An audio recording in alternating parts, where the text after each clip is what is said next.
I just listened to some vinyl through my DAC.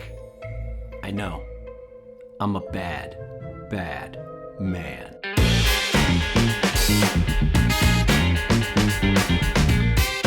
Hi, I'm Bob, and you, my friends, are back in the United States of Analog. Welcome, and today I'm going to show you a very unique... Hold the presses for a second. You know what? I want to do something else. I want to take you right now to an imaginary world. Yeah. An imaginary world.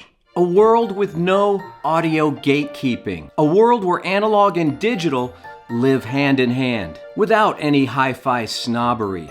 An audiophile world that encourages experimentation and fun. How does that sound to you? I approve that message. I do. You know what? I should run for president. Okay, why did I go through that entire exercise there? Because I think this video is going to be polarizing, especially to the audio purists, the analog, the vinyl purists out there who believe that the shortest path between the record and the speakers is the best path. And I tend to agree with that in general. But every once in a while, I like to throw something into my system, throw a little kink into the works, and have a little bit of fun with a new piece of equipment. And in this case, that piece of equipment is the WAXWING, that's backwards, the WAXWING DSP Phono Preamp.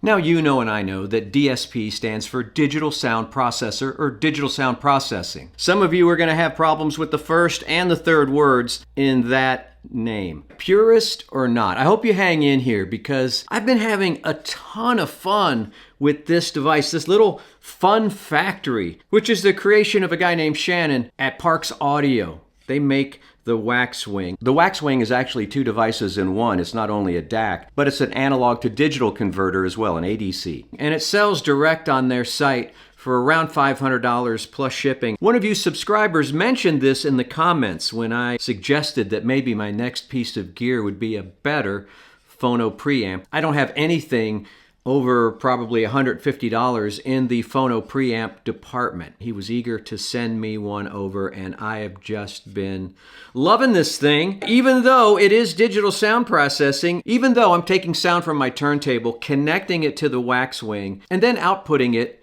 in analog or digital form to the rest of my system. Now, why would I want to do that when this is the United States of Analog, when a lot of us want to get that pure sound of vinyl, even with all its flaws, like pops and clicks and warps And clicks and pops. And scratches and surface noise and... I'm not painting a very pretty picture. Now, a lot of you right now in the comments are going to disagree with me and say this is the wrong path to take and that your turntable is perfect. You don't hear any surface noise, and I don't know if I completely believe that, but we can still be friends in this imaginary world. The WAXWING goes a long way to solving some of the problems I encounter playing vinyl. Mitigate some of those vinyl catastrophes. All right, let's dig in a little deeper and find out how the WAXWING does it. It's very light, very compact, will fit just about anywhere in your system. You can actually hide it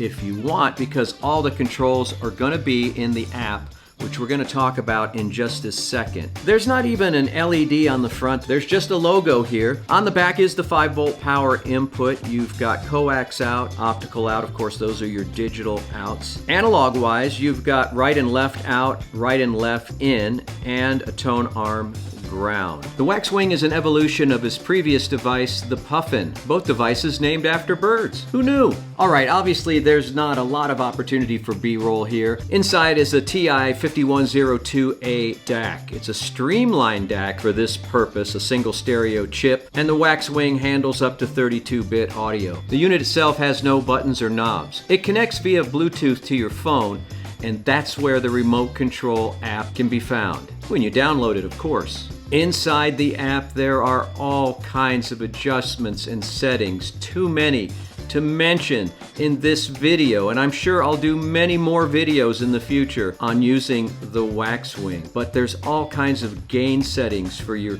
cart. You can save your settings, share your settings. You can log your cartridge hours in the format you are listening in. There are all kinds of EQ, parametric EQ, special EQ curves. You can add warmth, you can add air, you can toggle a bass boost, emulate the sound of tube amps, tape decks. Two of my favorite features. Number one, magic, that can actually remove many of the pops and clicks and noise on your albums. This, we'll call it a filter, is applied in milliseconds and is actually only active a few seconds on each side of the record, but it does a great job. It's not going to eliminate every single pop and click, but it handles a lot of them. My second favorite thing is the WAXWING's ability to grade your records. This is a lot of fun. I know it's kind of superfluous, but how fun is it to throw on some of your records, good and bad, and give it a letter grade all the way from F to A+. This could be very helpful if you sell your records online. Now, the app is very important for your enjoyment, but it isn't required to use the WAXWING. There are no subscriptions or updates, anything else you have to pay. Wow, there's so many features here, I got lost in the sauce, and I forgot to mention that it can also measure the speed of your turntable and check the azimuth of your cartridge, and so many more things. Again, I know that the WAXWING for many sounds like heresy. I have some heresies. You're taking your analog signal, you're digitizing it, you're processing it, you're spitting it out in digital. In my case, I was sending it out to my custom-built Jacque Labs Daisy DAC. I know, I'm a bad man. And in this case, the beautiful Black Ice Audio tube amplifier. I know it shouldn't work, but it does. You know what? While using the WAXWING, and I'm using it a lot, I, for the first time, felt like I was playing vinyl, that the vinyl wasn't playing me. In other words, I was having some control, more control than normal, over how I listen to records. And to me, that is a small price to pay for adding something into the audio chain that's really not compromising the sound that much, if any.